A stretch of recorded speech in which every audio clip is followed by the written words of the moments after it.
bonjour la Chine. Bonjour la Chine de Karine Mokonzi, la baronne, bonjour. Bon, dans un tambour là, on a aux amours pépé. Voilà la Chine.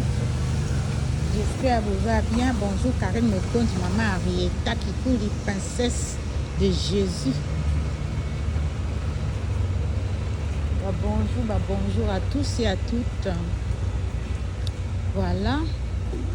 Aux tambour là.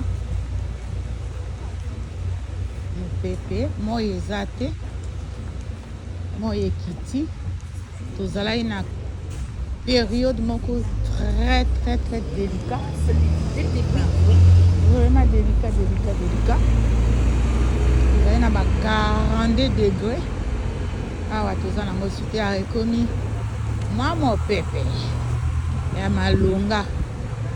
Donc voilà. Ah naeko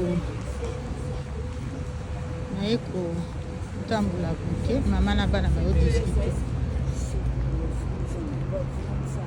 vraiment motema mabe efutaka te motema mabe efutaka te motema mabe ekomaka ti ebalukelaka omoni osali mutu mabe titi mabe yango olie ekomela mutu wana ebalukeli yo bozomona ndenge esample mokili eza bongo mutu soki aza na problème na yo te kolukaka ye baproblème te parce que tout est permis na bacongolais, tout est permis ya vraiment ya kokamwa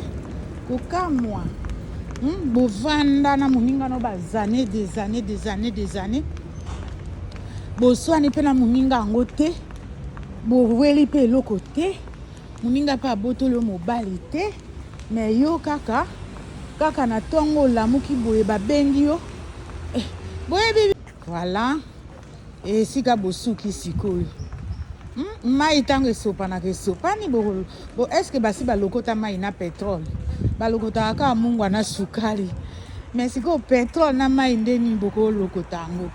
C'est ça le problème. Obébisa relation. En tout cas, Congolais est beau soigner relation. Congolais est beau soigner relation. Ebi kaka Timothée mama be. Teku. Papa ye nango. Bi teku ya jardin mama ye. Bi teku. Ma choupette na ma pierrique. Bi teku. Ma pakalo toni pakalo nazo yoka olisusu te tala oyo eza courgette ya rouge ya jaune mbali boso courgette ya jaune yango bandunda outi na jardin